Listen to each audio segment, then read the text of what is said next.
Kim Chiu at Karil pinaringgan ba si Sian Lim na parang asong tahol ng tahol? Sa katatapos lamang na episode ng It's Showtime ngayong araw, marami ang nagulantang at kinilig lalo na ang mga tagahanga ng tambalang Kim Pao sa bahagi ng showing Bulilit. Bagamat wala si Mim Vice, hindi pa rin nawawala ang kulitan at asaran kay Kim Chiu. Mayroong isang segment kung saan ipinapahula ang pangalan ng mga pelikula, at walang mintis na si Kim ang makatama ng tamang sagot. Halimbawa na lang nito ang pagbanggit niya ng pelikulang You Changed My Life, na agad namang nagdulot ng kalokohan mula sa mga kasama sa programa. Sa kabila nito, tila may pahiwatig din ang ilang komento patungkol sa isang taong, kahul ng kahul, na tila'y may kinalaman sa dating kasintahan ni Kim na si Sian Lim. Bagamat hindi direktang binanggit ang pangalan, marami ang nakakonekta sa mga binitiwang salita ni Sian matapos ang kanilang paghihiwalay. Sa kabila ng mga biruan at asaran,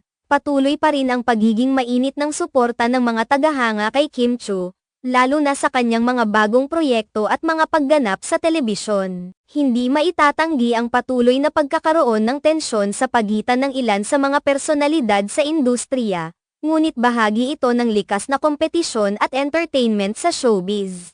Ang ganitong mga pangyayari sa It's Showtime ay patunay lamang na patuloy pa rin ang pagiging paborito ng mga manonood sa mga programa ng tanghali. Sa kabila ng mga pagsubok at hamon, nananatiling masigla ang pagganap ng mga host at ang paglalabas ng mga bagong segmento na nagpapatawa at nagpapasaya sa mga Pilipino. Samantala, ang mga personal na buhay ng mga artista ay patuloy na sumasailalim sa matinding pagsubok ng publiko at media. Ang pagiging bahagi ng showbiz industry ay hindi lamang tungkol sa pag-arte at pagpapasaya, kundi pati na rin sa patuloy na pagharap sa mga intriga at kontrobersya. Sa kabuuan, ang larangan ng showbiz sa Pilipinas ay patuloy na nagbibigay ng inspirasyon at aliw sa mga manunood, na laging handang sumuporta at magbigay ng feedback sa bawat hakbang at pagbabago na nangyayari sa industriya. Ang pagiging bahagi ng ganitong uri ng entertainment ay patunay na ang kultura ng showbiz sa Pilipinas ay patuloy na umaangat at nag-aalok ng mga bagong oportunidad at pagkakataon para sa mga